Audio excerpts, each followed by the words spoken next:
Hello everyone, good morning. তোমরা সবাই কেমন আছো? আশা করি অনেক অনেক অনেক ভালো আছো। আমরাও ভালো আছি। আর আমার একটা নতুন ব্লগে তোমাদের সবাইকে জানাই অনেক অনেক ওয়েলকাম। আর আজ হচ্ছে রাখি পূর্ণিমা। রাখি পূর্ণিমা তোমাদের সবাইকে জানাই অনেক অনেক শুভেচ্ছা আর ভালোবাসা। আর এবছর মাম্মা কিন্তু ফার্স্ট রাখি পরালো, মানে এবছর মাম্মার প্রথম রাখি। তো মাম্মা তার দাদা ভাইকে রাখি পরিয়ে দিল, দেখতেই পেলে। আর আমি চলে এসেছি কিন্তু ননদের বাড়ি।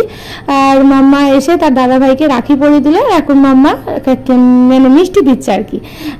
তার দাদা ভাইকে মিষ্টি গিফট সব দিচ্ছে। আর আমি এখান থেকে চলে যাব হচ্ছে আমার বাড়ি, মানে আমার ননদের বাড়ি আর আমার বাড়ি তো পাশাপাশি, তোমরা জানোই।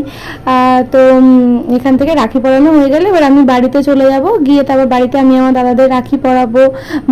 মাম্মার ওখানে একটা দাদা আছে, তাকে রাখি পরাবে। আর এখন মাম্মাকে দেখো তার দাদা এখন মিষ্টি খাইয়ে দিচ্ছে। এরপরে চলে এলাম বাড়ি। আর বাড়ি এসে মাম্মা এখন তার দাদাভাইকে রাখি পরিয়ে দিচ্ছে। আর রাখিটা পরানো ঠিকঠাক হচ্ছে না বলে দাদাভাই তো খুব রেগে যাচ্ছে, যে দাদাভাই বলছে বনু ঠিক করে রাখিটা পরা। তো বনুটা তো ছোট, রাখিটা ভালো করে কি করে পরায়। তো যাই হোক, যা হোক করে এখন দাদাভাইয়ের হাতে রাখিটা তো পরানো হলো। এরপরে মাম্মা তার দাদাভাইকে এখন মিষ্টি দিয়ে দেবে। তো মিষ্টির প্যাকেটের ভেতর কি আছে সেটা দেখার ইন্টারেস্ট মাম্মার সব থেকে বেশি। তো দেখা হয়ে গেল মিষ্টির প্যাকেটের মধ্যে কি আছে, আর গিফটও দেওয়া হয়ে গেল। এরপরে আমি রাখি পরিয়ে দেবো আমার দাদাদের। তো রাখি পরানোর সময় দাদাদের কোনো ভিডিও শুটই করা হয়নি, সেই জন্য ফটো তোলা হয়েছিল, তাই তোমাদের ফটো দেখিয়ে দিলাম যে আমি এই দাদাদের রাখি পরাচ্ছি। আমার রাখি পরানো হয়ে গেলে আমার বোন এবার রাখি পরিয়ে নেবে। এবার আমি এই যে একা করে সবাইকে রাখি পরিয়ে নিচ্ছি। এটা আমার ভাই হয়।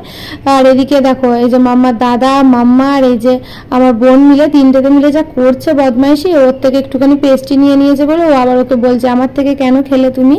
আর এদিকে আমার মা রান্না বান্না সব সারছে। আর এই যে আমার মেয়ে দেখো কতটা দুষ্টুমি করছে। আর এখানে আসলে না প্রচন্ড বেশি দুষ্টুমি করে। রাখি পরানো অনুষ্ঠান শেষই হচ্ছে না, এদিকে এখন আমার মামা চলে এসছে। আর এখন আমার মা রান্না করতে করতে এখন মামার হাতে রাখি পরিয়ে দিচ্ছে।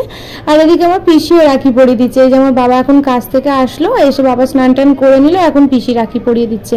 আমাদের বাড়িতে যে কোনো অনুষ্ঠান মানে রাখি ভাইফোঁটা এগুলো শেষই হয় না, কারণ এতজন মানে ভাই বোন থাকে যে কি বলবো। রাখি পরানো অনুষ্ঠান ফাইনালি শেষ হলো। এরপর তো খাওয়া দাওয়া করতে হবে। তো আজকে রান্নার মেনুতে ছিল হচ্ছে ট্যাংরা মাছের ঝাল, আর ছিল হচ্ছে সোস টপার আজকের হচ্ছে মাটনের ঝোল। এই যে লাল লাল করে মা বানিয়েছে একদম আলু দিয়ে মাটনের পাতলা ঝোল। তো এরকম পাতলা ঝোল আমার ভীষণ ভালো লাগে। মাটনের গরম গরম ভাত আর এরকম মাটনের ঝোল হবে, তারপর সেটা যদি হয় মায়ের হাতে, তাহলে তো আর কথাই হবে না, ভীষণ ভালো লাগে। এখন সন্ধ্যেবেলা আমাদের স্ন্যাক্স খাওয়া চলছে। এদিকে রয়েছে মোগলাই, আর এদিকে রয়েছে মাংসের চপ, ডিমের টেবিল, এইসব চলছে। আর একজন তো বিরাট খুশি, তার মুখে আর হাসি ধরে না, এইসব পেয়ে আর হাসি ধরছে না। সাথে আমার মাও খুশি, মায়ের জন্য ডিমের টেবিল আলাদা করে নিয়ে এসছে। এদিকে এই যে বসে আছে দুষ্টুমিস, মানে একদম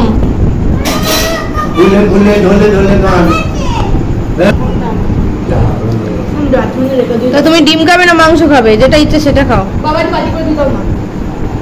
এবার তাহলে খাওয়া দাওয়াটা সেরে নি, কারণ গরম গরম জিনিস তো ঠান্ডা হয়ে যাচ্ছে। তো চলো তাহলে খাওয়া দাওয়াটা এবার কমপ্লিট করে নি।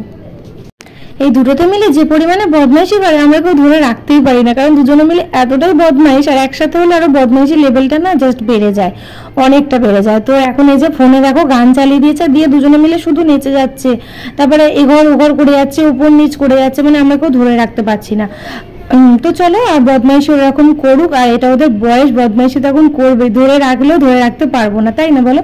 তো চলো ওরকম এখন করুক। আর আজকের ব্লগটা এইটুকুই। ব্লগটা কেমন লাগলো অবশ্যই কমেন্ট করে জানিও। তো ভালো লাগলে লাইক, কমেন্ট আর সাবস্ক্রাইব করতে ভুলো না। আর ফেসবুক থেকে দেখে থাকলে পেজটিকে ফলো করে দিও। তো চলো, টাটা।